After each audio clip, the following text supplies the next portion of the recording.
Attention shoppers, came a male voice over the intercom. please move to the back of the store immediately. The back of the store? I whispered to Daniel. Don't they mean the front of the store? To pay for our stuff? It was 8:50 p.m., 10 minutes till closing time. We'd brought our 2 kids out on this late-night Walmart excursion in the hopes of burning off some energy. Instead, they'd just thrown tantrums for new Legos and Hot Wheels. It was a disaster. But apparently, the disaster was just beginning.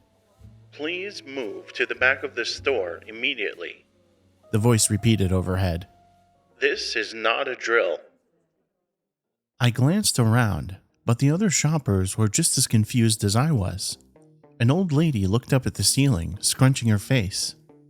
What the hell? A dark-haired woman asked her boyfriend, pushing a cart full of garden supplies. Didn't you hear? An older man said, leaning over his cart of bottled water and canned food.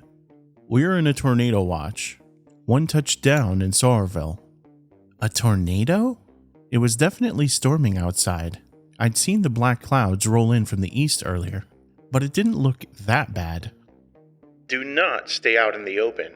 I repeat, do not stay out in the open.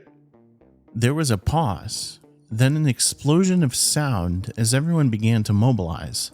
Carts rolling, panicked voices, feet slapping on the floor. No, this can't be happening. I hurried down the toy aisle, Tucker in my arms. Daniel and Jackson following me. 3 zigzaggy turns and then we were in the electronics area. I glanced at the TVs on the wall and pictured the 4 of us crushed underneath them. Stay away from windows and doors. The voice continued on the loudspeaker. And do not attempt to exit the store.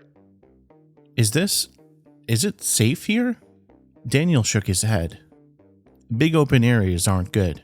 I'm going to check in back, see if there's a break room or something. You stay here, okay? I nodded.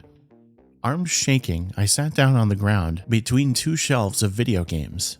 Tucker sucked on a bottle in my arms while Jackson began to giggle. Is the tornado going to hit the store?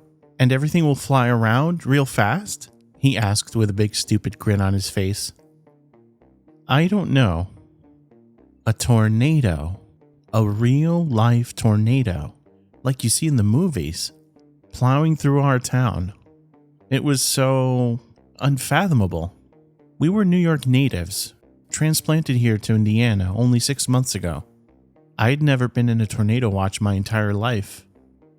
Daniel jogged back into view. Everything's locked up, he said, as he joined me on the floor. But listen, Fairview's a big town. The chances that it'll hit this Walmart, I think we'll be okay. I never should have brought us here.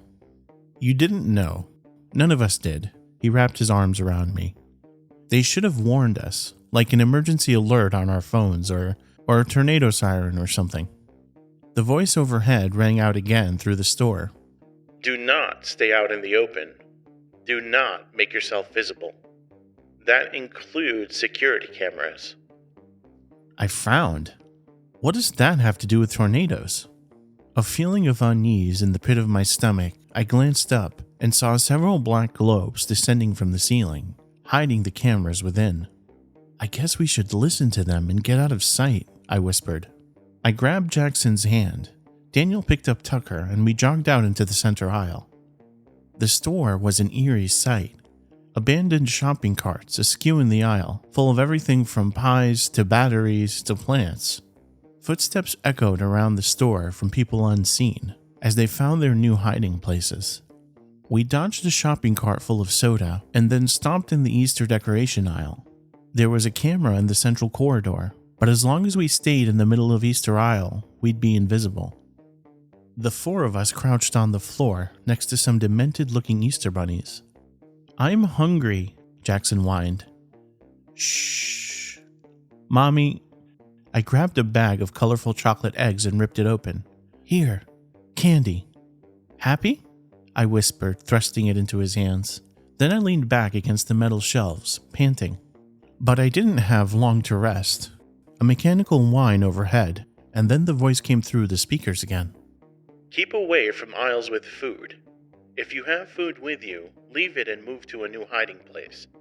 If you have any open wounds, cover them with clothing. What the fuck? That had nothing to do with keeping safe in a tornado. We should make a run for it, Daniel whispered to me, starting to stand. But the tornado? I don't think there is a tornado. Listen, do you hear any wind? I listened, but all I heard was silence. No howling wind, no shaking ground, no projectiles clanging against the metal roof. Maybe it's still coming. I know what they're saying doesn't make any sense, but to go outside? We need to get out of here, now. He grabbed Jackson's hand as he held Tucker in his arms. Come on. Daniel, I don't think this is a good idea, I whispered. But the next words from the intercom changed my mind. Assume a fetal position and place your hands on your head. Close your eyes and do not open them for any reason. Let's go. We broke into a sprint and ran down the central aisle. Cameras be damned. The front door appeared in front of us, a little black rectangle looming in the distance. And as we got closer, I saw Daniel was right. There was a tree at the border of the parking lot, under a street lamp. It was perfectly still. We continued running past the clothing area, past the snacks lined up at the checkout lines. I ran towards the sliding glass doors as fast as my legs would carry me. Almost there, almost there, almost... The doors didn't open. No. Daniel slammed his body against the door. It rattled underneath him. I tried to squeeze my fingers into the gap between them to try to pull them apart. They didn't budge. They locked us in, I whispered. I just want to go home, Jackson said. Tucker was beginning to fuss too, making little noises like he was about to start full-on wailing. I turned around, and that's when I saw him. A Walmart employee. He was sitting on the ground at the end of one of the checkout aisles, facing away from us, wearing the familiar blue vest with a golden starburst. Hey, let us out! He didn't reply. Did you hear me? I don't care if there's a fucking tornado. Unlock the door and let us out. Again, he said nothing. But in the silence, I could hear something. A wet, smacking sound. I stared at the man slightly hunched over, still facing away from me. Was he eating something? The speaker overhead crackled to life.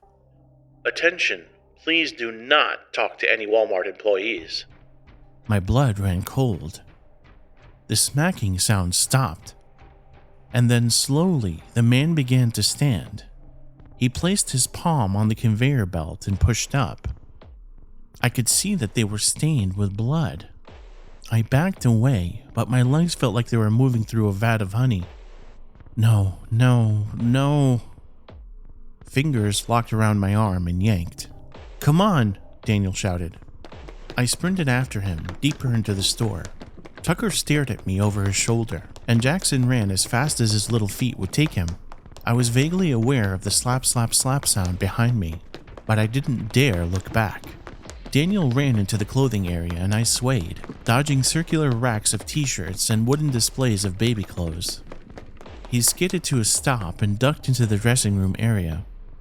In here, he whispered, motioning at one of the rooms. We piled inside and locked the door. Daddy, Jackson started. You listen to me very carefully, I said, crouching to his level. You have to be absolutely silent. Do not say a word, okay? Jackson looked at me, then Daniel. Then he nodded and sat down on the floor. I'm going to try calling 911, Daniel whispered, transferring Tucker to me and pulling out his phone. He tapped at the screen, then frowned. What? We don't seem to have any service. I grabbed Jackson and pulled him away from the door. The four of us huddled in the corner. I held my breath.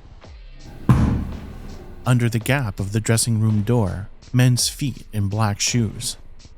They slowly took a step forward, deeper into the dressing room.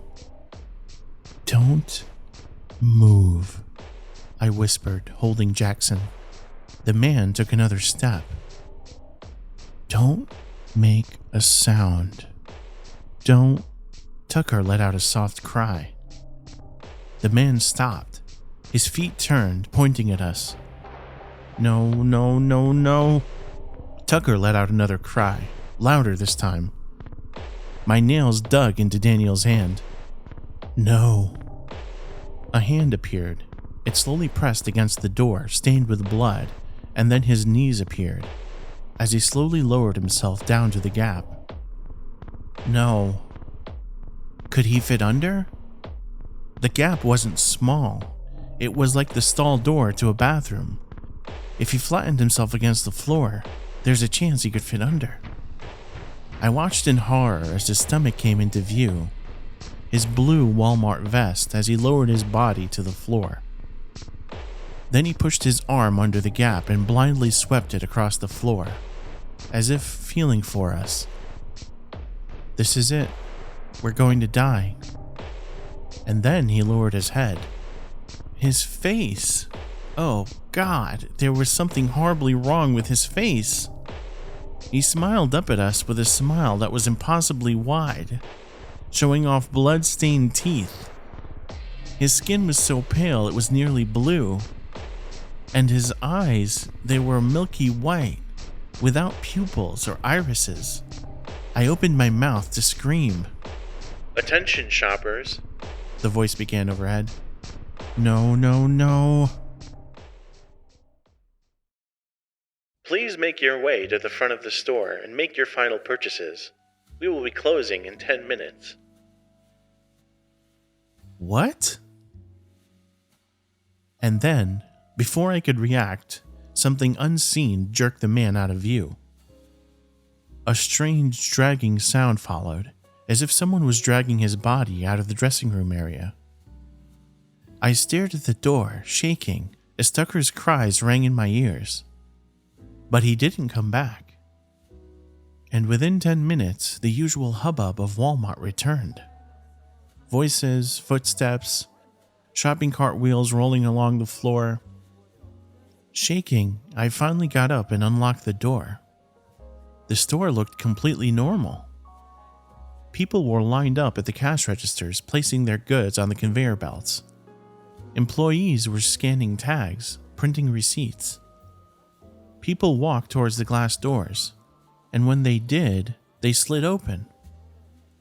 As we slowly walked towards the exit, I spotted the older man who'd warned us about the tornado earlier. What was that? I asked, unable to keep my voice from shaking. He shrugged. I guess the tornado missed us. What a miracle, huh? Giving us a smile, he disappeared out the glass doors and into the night.